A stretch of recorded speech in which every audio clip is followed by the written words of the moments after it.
Wait a minute now, hold on. Is this going to be a trick of the two of them together? Push them in right there. As Enoch does Willis now, as they come together. Chase each other around here into an effort. Tiger circle. The back wheel almost on the backside of Hill's jacket. Back and forth they go. Look at the feather. Speeds across here now. Comes along here, turns it backwards to Evil Knievel.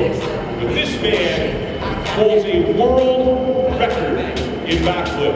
At Evil Knievel Days 2 years ago, he flipped the distance of 140 feet. Today, I'm going to ask him to do that across a 70-foot gap. Now, Keith, I'm not even going to ask you. I'm going to ask you, do you want to see it?